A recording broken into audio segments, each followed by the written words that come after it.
यदि आप अपने घर में कुत्ते को पालते हैं तो उसे पूजा घर में क्यों नहीं लेकर जाना चाहिए, इससे संबंधित मैं आपको अपनी एक अनुभूति बताती हूँ। मैं झारखंड के एक ग्राम में धर्म प्रसार की सेवा करती थी। इसी क्रम में मैं कभी कभी ग्रामीणों के घर जाकर भी साधना बताया करती थी। एक दिवस मैं एक ग्रामीण के घर पर गई थी। वहां उनके यहाँ पर उनके मृत पिताजी का एक बहुत बड़ा छाया चित्र लगा हुआ था।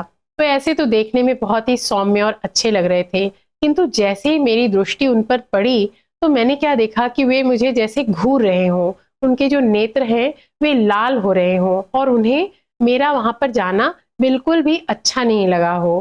तो इससे मुझे समझ में आ गया कि इन्हें गति नहीं मिली है। तो मैंने उनके पुत्र को प्रेम से समझाया कि आप यह छाया चित्र को यहाँ से हटा दीजिए।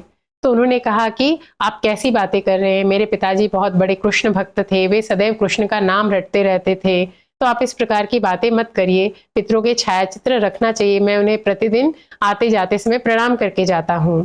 तो इस प्रकार की बातें हुई और जब कोई व्यक्ति नहीं सुनना चाहता है तो मैं उससे अधिक जो है बहस नहीं करती हूँ। 1 से 1.5 माह के पश्चात जो है एक दिवस मैं वहीं के एक मंदिर में सत्संग ले रही थी और एक व्यक्ति में जो सत्संग में उपस्थित थे उसमें वही कृष्ण भक्त जो है उनका लिंग देह प्रकट हो गया और वह कहने लगा, मुझे गति दे दो, मैं बहुत कष्ट में हूँ, मेरे पुत्र जो है मेरी सदगति के लिए कुछ भी प्रयास नहीं कर रहे हैं, कृपया मुझे गति दे दो। ऐसे वह बार बार जो है विनती करने लग गए। तो मैंने उनसे कहा कि आप तो कृष्ण भक्त थे, तो भगवान श्री कृष्ण ने आपको सदगति क्यों नहीं दी?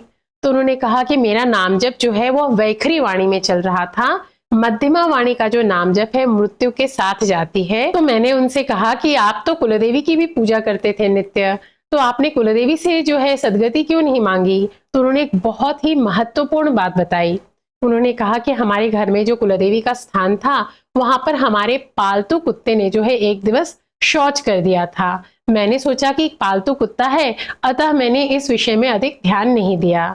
और जब मैंने मृत्यु के पश्चात कुलदेवी से सदगति के लिए प्रार्थना की तो उन्होंने कहा, मैं तो उसी दिन रुष्ट होकर आपके घर से चली गई थी जिस दिन कुत्ते ने वहां पर शौच कर दिया था, इसीलिए मुझे कुलदेवी ने भी गति नहीं दी है, अतः आप मुझे गति दे दें। तो इससे आपको एक बात समझ में आई कि पूजा घर में जो है हमें अपने कुत्तों को, चाहे वो आपके जितने भी प्रिय हैं, उसे नहीं ले जाना चाहिए, क्योंकि इससे हमारा पूजा घर जो है वह देवत्वहीन हो जाता है।